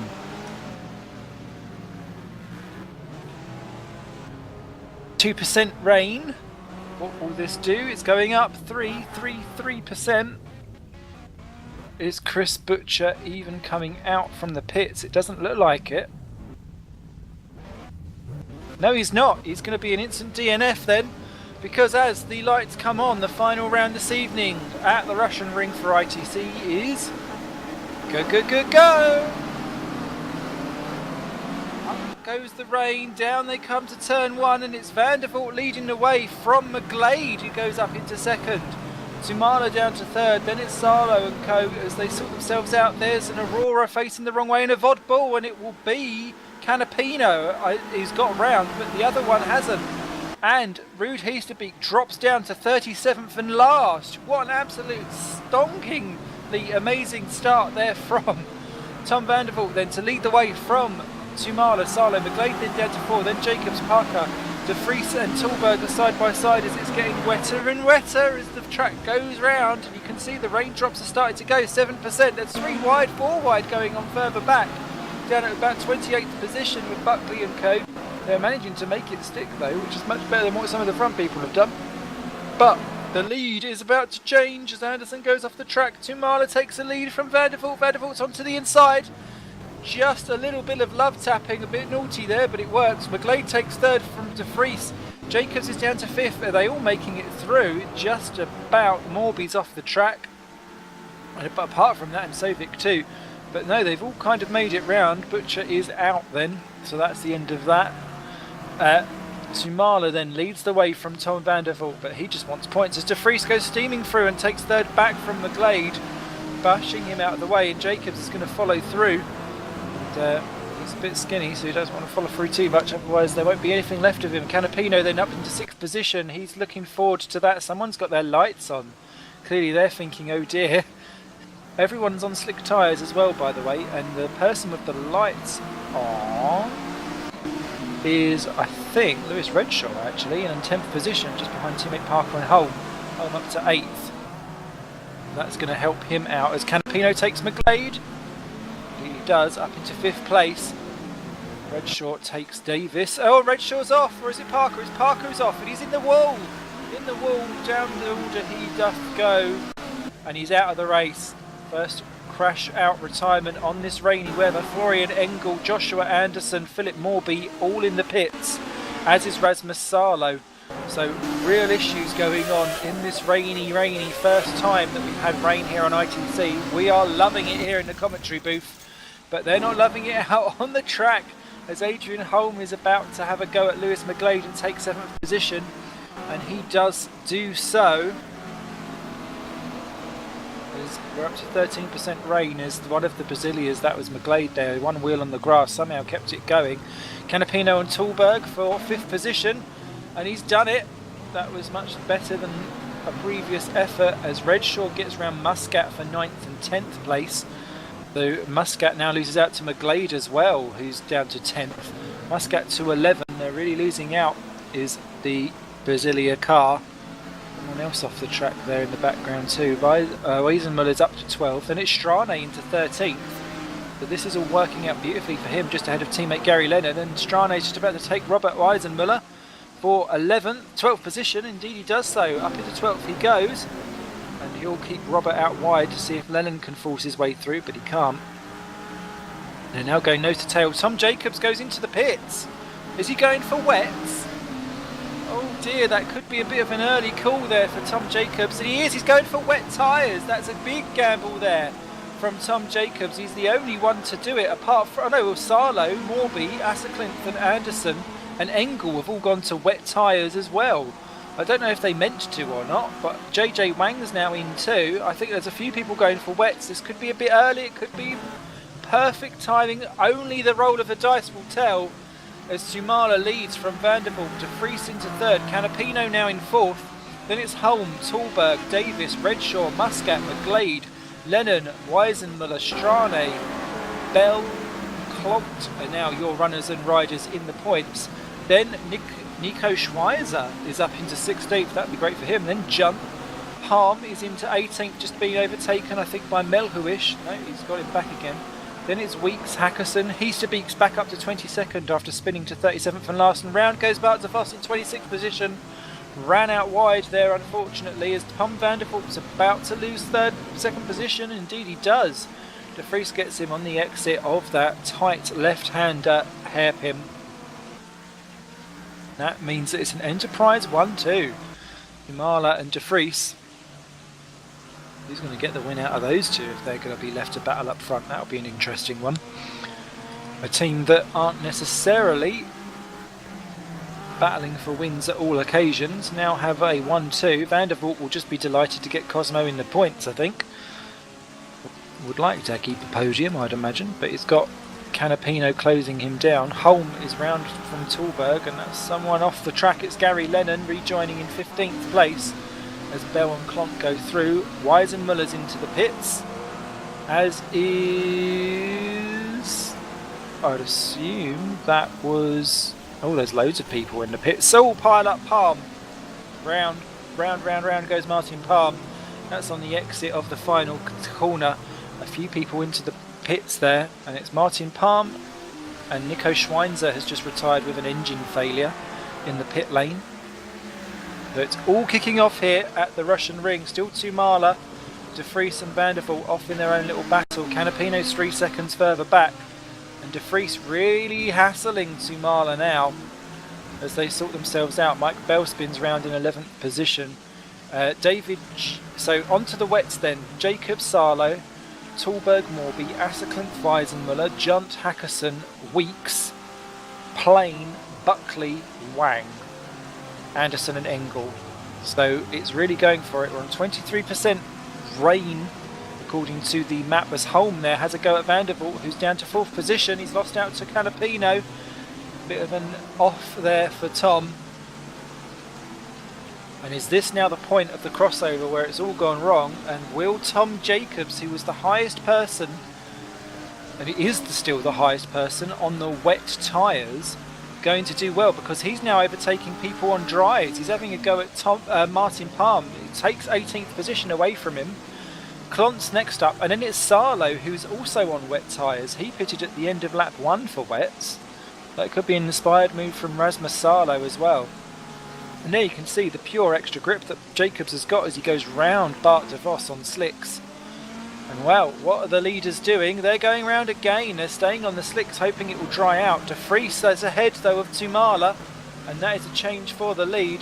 Canapino, Vandervoort, Davis, Redshaw, Muscat, Adrian Holm is into the pits. He wants wet tyres and he's gone for wet tyres. Now that's interesting for the championship leader to see exactly how that one will work out for him. Do you just keep trying on what you're doing? Matthew Williams doing the same for the TSA driver, as Tom Jacobs on the wet tyres now back up into the points.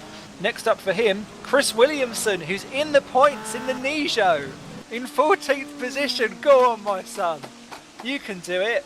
And he's going round for it. Jacobs 5 seconds faster than the leading duo that time round. Chris Williamson's got off the track. No! No! Commentator's curse! Get back! Get back! He's keeping 15th. No, he's not. De Vos and Sarlo go through, and Sarlo's trying to get round all these because he's on wets. And he's clearly faster than Bart de Vos and co.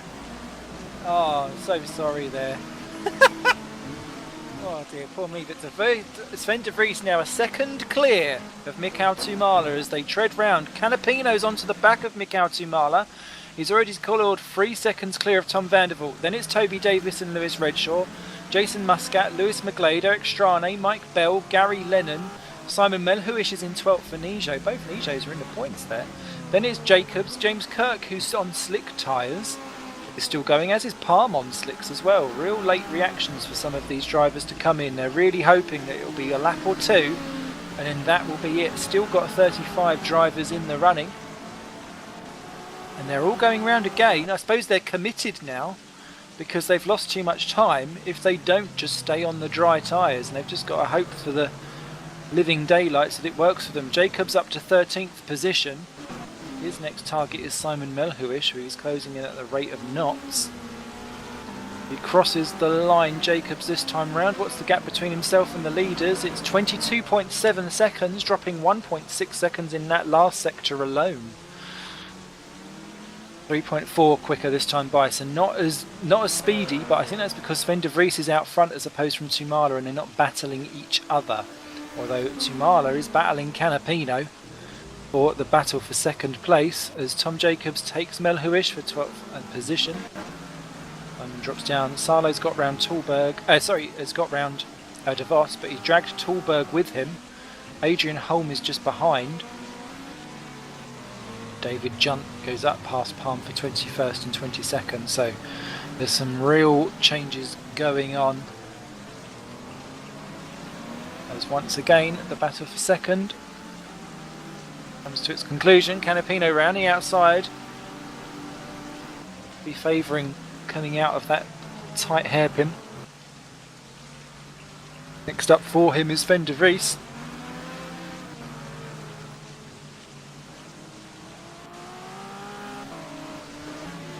The rain is going on as Rasmus... Oh, who's that off the track? It's Gary Lennon off the track on the slicks. He's rejoined in 12th behind Tom Jacobs, narrowly missing him actually on the rejoining, but he's got there in 12th place. But he's on the slick tyres, and it always means that once you're down to that point you almost haven't worked. But do you then stand out and hope that the rain stops or not, as Melhuish is under attack in 13th position. He's got Tallberg and co behind him. Joshua Anderson has just crashed out and retired. Down to 34 drivers as Melhuish has got all of the wet drivers behind him, as Tallberg, Salo and Morby and Holm all having a look. 3 wide into 1. Melhuish runs out of grip and road. 3 go through. Holm is going to make it 4, I think, on the exit.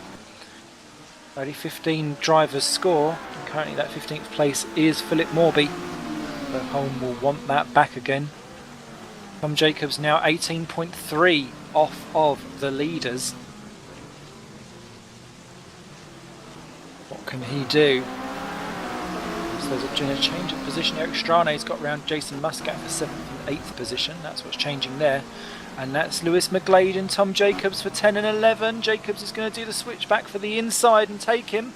Indeed he does. Up to 10th he goes, and then he's going to have to deal with Mike Bell. And Mike Bell, do not do that. Oh, slicks versus wets. You need to pick your battles, mate. But Bell keeps in 10th. Oh, big crash behind. Gary Lennon off the track along with several others, and I wonder if that was a very similar thing about to happen. Indeed it is. Oh no, it was several people going off all at once in separate battles, Melhuish and Lennon, but they've all been taken by the wet shod cars. Jacobs now 16.4 clear.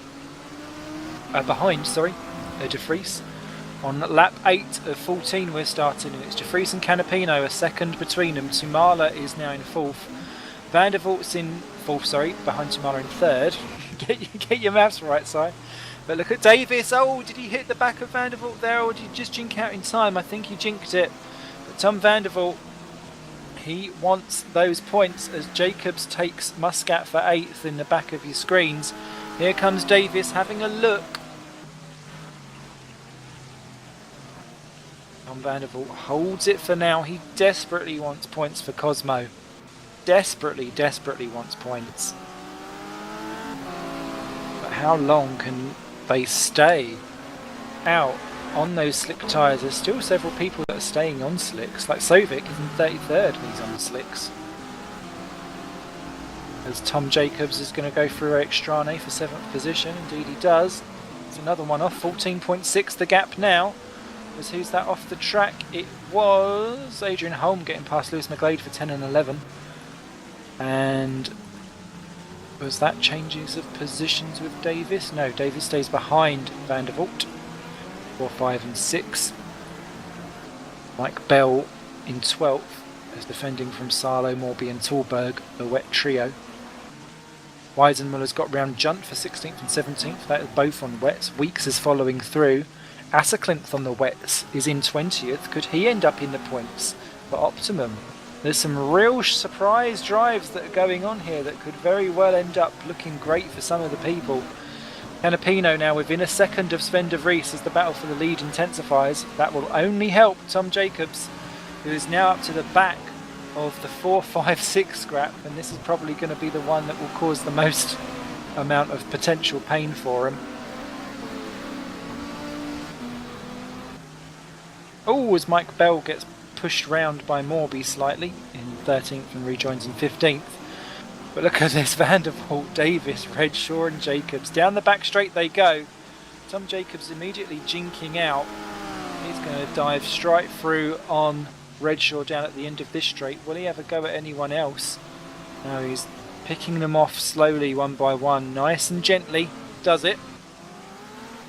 And then great on the acceleration through past Davis on the outside into 5th position now and 12 seconds off the lead. Davis retakes it back through again. He's not done. He's going to try and push him all the way up onto the curb, but Jacobs has the inside for the next line, and that's him decisively into 5th. Next up is Tom Vandervoort, who jinks out to try and defend. Wet versus dry. Jacobs now down to 6th because look at the way how Davis is going for it, and Davis is going for Vandervoort. Oh, contact between a lot of them. Davis goes round. That was too many cars into too small a hole. Through goes Redshaw up into 6th position. Davis down to 7, just ahead of teammate Adrian Holm, who's on wet tyres. Though Davis needs to think, actually, long term. Do I just let him go? Well, he doesn't actually. Holm just steams through, runs out wide. Davis retakes the position. There's no love lost between the two THRs. They're battling properly. But Jacobs past Vandervoort, now into 4th position and well clear as Vandervoort is busy battling Redshaw. The gap 12.2 seconds, didn't gain anything particularly time-wise, but has cleared all of that traffic, and with 4 laps to go, the chase is on. The chase is very much on. There are 34 runners and riders in this Grand Prix. And Holm has just spun Vandervoort round, down at turn 1, and Tom needs to get himself back going again. He's on the slick tyres and all the wet people are coming through. Through goes Weisenmuller, through goes Junt up into the points. And Jordan Weeks is about to yoink him for the final points paying position, I think. As Salo takes Muscat for 9 and 10. What an absolute shame for Tom Vandervoort and for Cosmo. Because as Weeks goes round the outside of him, that is Tom now out of the points. The only thing that can help him is the track suddenly drying and coming back to the slick shod runners. Isn't it out of the question?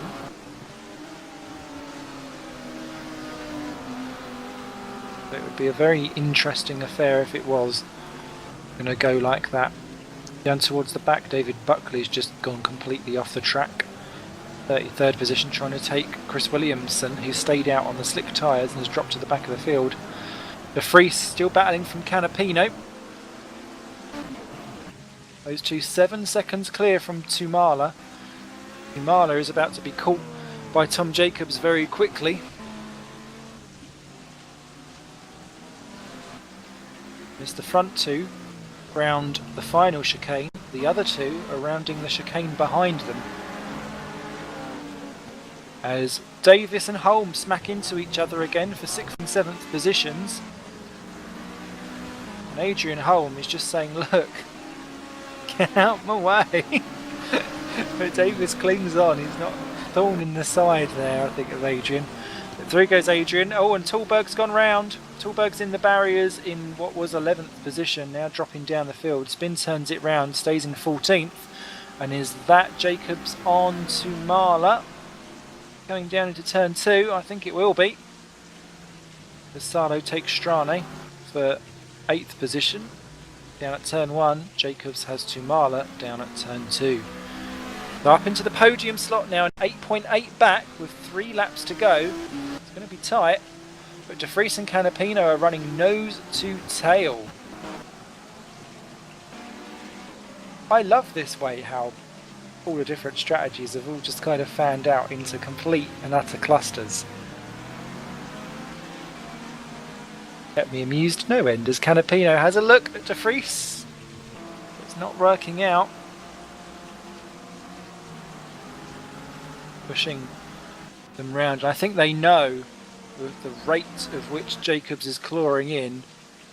Do they work together to ensure that they stay in 1 and 2 if they can, or do they continue battling for the win? I think it will be the latter. Toby Davis now in 6th position has got Redshaw, who is also in slicks, and that's Sarlo on the wets going through. Rasmus Sarlo in the Bastwick trying to go around the outside of Redshaw. Poor Sarlo, he's been the leading battering ram in all of these wet shod cars. He pitched at the end of lap 1 for wets along with Morby. They were the first people to do so, whether they wanted to or not. Wasn't sure if it was damage or if it was strategic. It's worked out beautifully in their favour, but Davis holding them all up. 6.8 the gap between the leading 2 and Jacobs, and Sarlo's round! Oh no, Rasmus! What a shame. All them overtakes that he'd fostered for everyone else. And that looks like Weisenmuller's having a go at Redshaw with Morby as well. Nearly 3 wide there, but Redshaw is losing out, and down at the order he goes.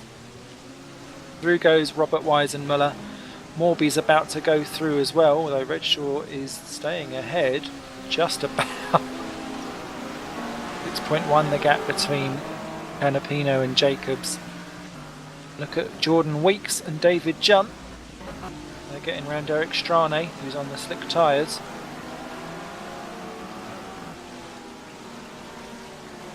Jonathan Asseklimpf is catching up with Jason Muscat in the battle for the last points paying position.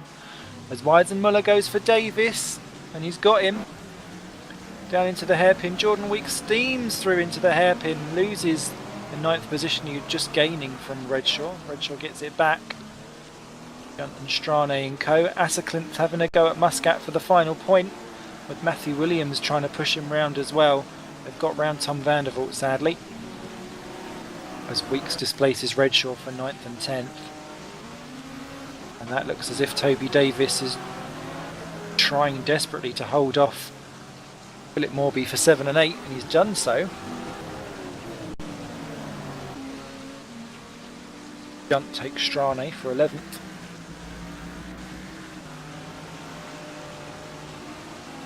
Oh, sorry, Redshaw for 10th.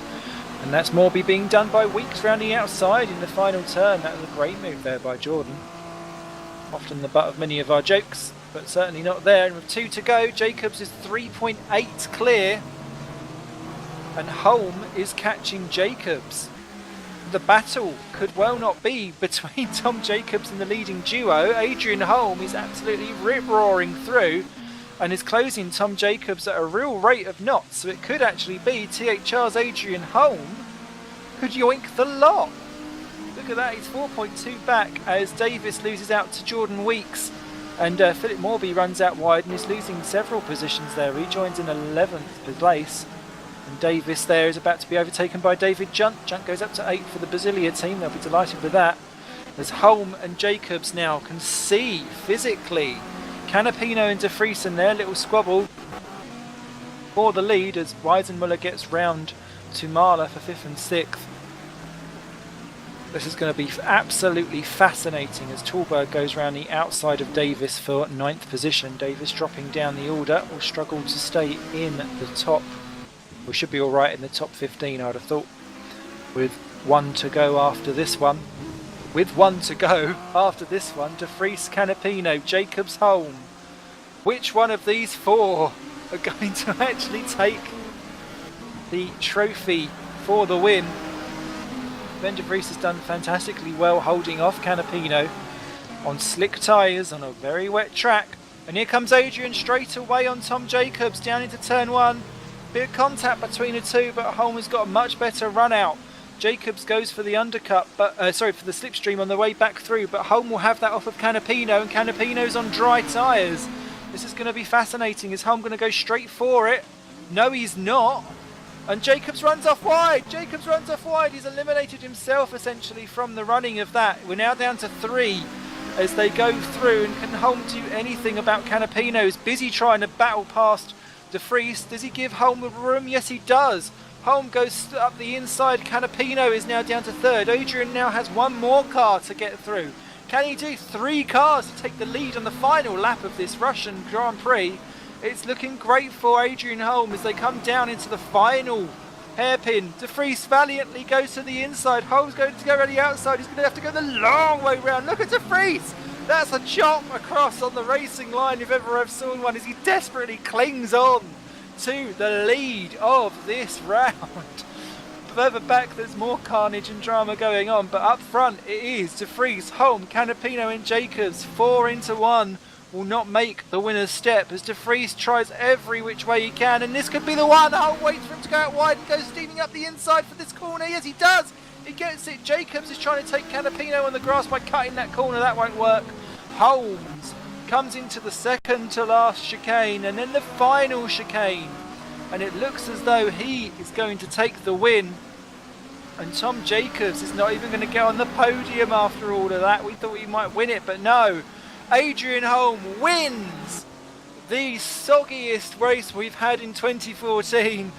Well done to him and THR. Second is Sven De Vries. Third, Augustine Canapino, coming a valiant podium effort after what was a torrid evening for him. Tom Jacobs, what an inspired move by him, coming through to fourth. Then Weisenmuller gets in fifth. Sarlo's in the barriers on the final corner and has just lost about 7 positions. Oh dear, Rasmus, not your corner, that one. But Weisenmuller comes home 5. Jordan Weeks, 6th position for Torrent, great stuff. David Junt, another great drive for him, 7th for Scuderia Brasilia. Chalberg in 8th, Tumala 9. Davis keeps in 10th position ahead of Philip Morby. Lewis Redshaw in 11. Extrano 12. Ruud Heesterbeek 14th. And Rasmus Sarlo showing up now as slick tyres, although he was on wets earlier, 15th. Then Asa Klimpf just missed out on the points by 0.3 of a second. Poor him and poor Optimum. Then Matthew Williams 17, Muscat 18, Hackerson 19, Clont 20th. Bell 21st and McGlady 22nd, separated by 0.3. Quintin Plain, his best finish so far, 23rd. Tom Vandervoort 24th, what a shame. Palm 25, Lennon 26, Meluish 27, Wang 28, Kirk 29, DeVos 30th, the 2 teammates only half a second apart, on slick tyres as well. Florian Engel 31st, and David Buckley 32nd, Chris Williamson 33rd, who's just coming around now, just ahead of Scott Sovic, nearly spinning on the very last corner. Then your retirements, everyone on the lead lap, Joshua Anderson, Nico Schweinzer, Tom Parker and Chris Butcher.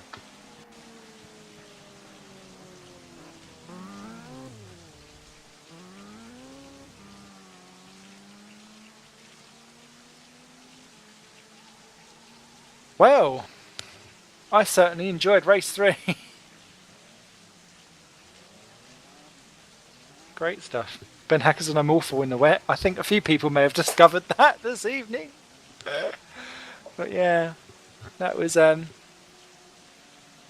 good stuff all round. And I think that shakes up somewhat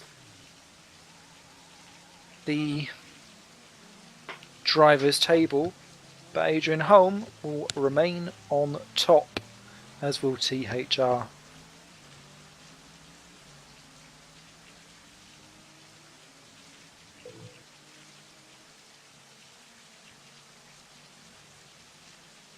So, whilst I get myself into some fresh pair of dry clothes from that soggy event, I've got a couple of men that have come into the room to have a quick chin wag with me.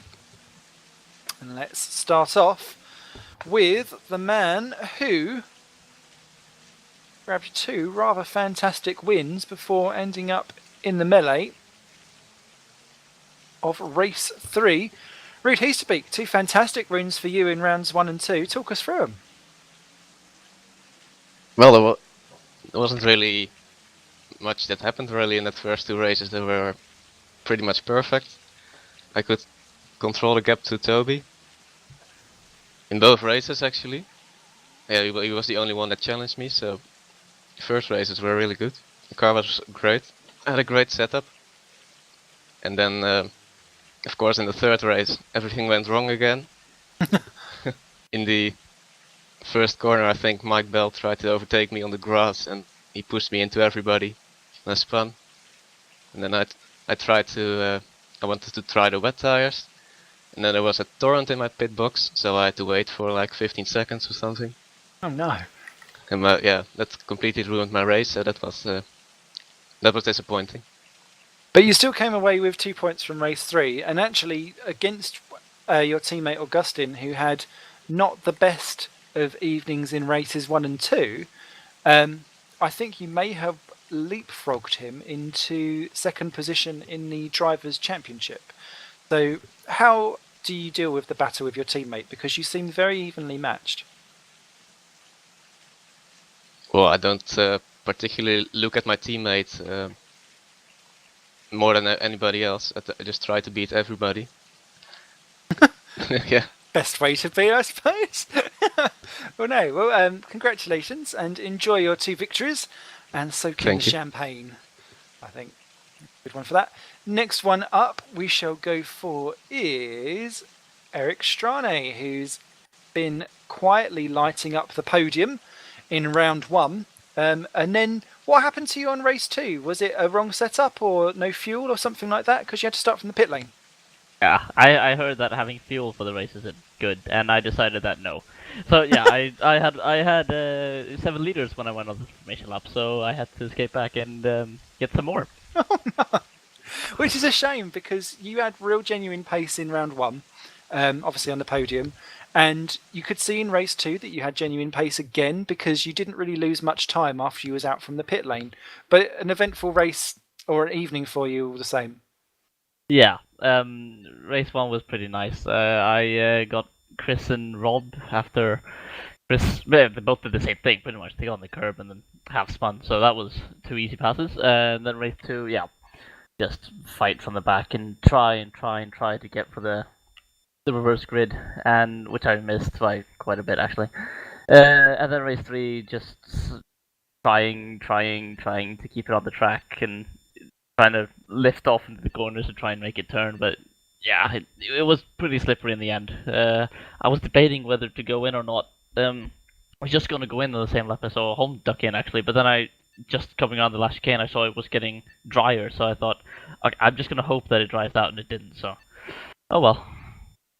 But you must be quite impressed with how things are going because that's your 3rd podium this year. And you were coming into this round, you were 6th overall in the championship. Do you have any particular aspirations of where you'd like to be by the time the season comes to an end? Like I said last time, I'm just trying to pick off points where I can. I don't have any special ambitions considering I'm jumping between teams from event to event. So I'll just try to have as many people as I can in my rear mirror, and we'll see how many that ends up being at the end of the season. Hopefully it'll be plenty, but I'm not sure about that. I think there'll be plenty of teams calling out for you, notably the 4 that haven't scored yet. So possibly. We'll see how that goes. Go and enjoy your podiums. Thank you. Next one up we've got Tom Jacobs in the room. Tom Jacobs in the house. Hello. How are you, Simon? Yes, it's I'm very well, thank you. How are you? And most importantly, how was your wet tyre shenanigans? Well, I'm fine, thank you very much. Quite excited after the result. But yeah, when the rain started coming down, teammate Philip Morby said that he was ducking into the pits. So it's like, it's only about 7%, it's not going to get wet enough. But then I ducked in, I think it was a lap or 2 later, and I was just praying that the rain would keep going, and it did. And yeah, I was quite surprised after like a few laps. I was starting to overtake people round the outside of corners, just braking late. And I was like, this is brilliant. I did it at the right time. But then the track started to dry out. I panicked like hell. I didn't know whether it was going to keep falling, but I kind of saw at the rate it was falling and thinking, I could keep these tyres alive and keep it going. Then it got wetter, bonus, but towards the end of the with 3 laps to go, the tyres just started to drop off, and that's when Adrian Holm caught me, and that's where my fight for potential win, 'cause I was closing up quite quickly, that's where it just kind of just dropped off. But 4th position, I'm very happy with that. Finished where I started, and more points for myself and the team. Definitely, 2nd top 10 of the year for you. And yes, congratulations. Go and make some good games for us, please. Thank you. Thank you. Next one up we will have is Monsieur Toby Davis, who deserves a clapperoo for actually being able to stick around for race 2. Thanks, Simon. So, talk us through it, because that looked like some interesting stuff for you in race 2, trying to chase down Rude. And Yeah, I was round never. 3 looking interesting for an altogether different reason. Yes, I was never going to catch Rude, to be honest. It's not a track that suits the front-wheel drive cars, and I was literally driving about half a second a lap slower than than I could, just to keep the tyres in one piece, and the setup was slow as well, and all of these kind of things. But that said, managed to squeak pole position, which I was very happy about. And yeah, then race 3, Adrian made the right decision. I made the wrong decision. He was right in front of me, and he said, "Okay, I'm gonna pit," and I was like, "I'm gonna stay out. I'm gonna stay out." Made the wrong call. Adrian went on and won the race. I finished 10th, but it is what it is. And to be honest, it was a very late call to be putting wet tyres on the sink. Literally came into this with no practice on wet tyres whatsoever. So hopefully in the future we get things a little bit earlier. That would be appreciated. But it's good fun to watch you battling still with Mr. Holm, because even though he was on Yes. drive tyres and Adrian was on the wet, you still had quite a few little knocks and bumps. And I'm guessing you guys adopt the Mercedes attitude of no. No, team orders. we don't actually adopt the Mercedes attitude because they're going to fall out with each other. But no, myself and Adrian work very well together. We share setups, we practice together, and we make sure that everything is shared and equal and all this kind of thing. And so yeah, he's a fantastic teammate to have, and he's done a very good job today. And wouldn't begrudge him a second straight ITC title whatsoever. He fully deserves to be leading the championship so far. Well, thank you very much, and enjoy your shampoos as well deserved. And then let's finally round off with the still championship leader, despite all the adversity thrown at you, Mr. Adrian Holm. Congratulations! Thank you. That final race was kind of all bits of epic. Talk us through it, because you went from 4th to 1st in 1 lap. Yeah, that was, so nervous about if I made the right choice to jump on the wets. I was thinking about it going the 1 lap earlier, but at the end there, when it really started to get dry, I think that extra lap on the slicks actually helped me out. So I think it was the right decision to duck in, and huge victory, probably one of the best drives I've ever done. But very clouded by the fact that I hit a car pretty stupidly and spun him around. I think it was Van der Voe, so pole sitter as well. So very sad for that happened, and it made the race a lot harder than it should have been, really. But what happened in that situation? Because I caught the end of it, but I didn't actually see the accident itself. What happened? Oh, it was right at when my tires were performing at their peak, so I was just passing cars right, left and center on the outside of corners and into turn 1. I was looking on the inside of one of the CSGs and overshot and locked up in the panic and just clipped his rear. I was almost missed him, but not quite, and yeah, just spun him around and lost 7 seconds, something like that, 6-7 seconds. Which would have been a nice little extra lap that you could have cleared everyone and had a nice victory lap on your own at the end. Yes, That would have been nice. exactly. Oh, never mind. But still leading the championship. THR leading, I believe, now the constructors as well, because they had some issues today with some DNFs. So all in all, despite that, a fantastic evening for the team. Looking forward to the next round at Salzburgring. What do you think will happen there? Yeah, it's about time we stopped having this DNFs. Anyway, Salzburgring, high speed. Looking forward to that one massively. It's gonna be great to slipstream and try to outsmart each other and trying to get away, and it's gonna be great. I'm sure of it. Great stuff. Well, you go and enjoy your champagne. It was definitely well deserved for round 3. And thank you very much for joining us in the commentary booth. Thank you.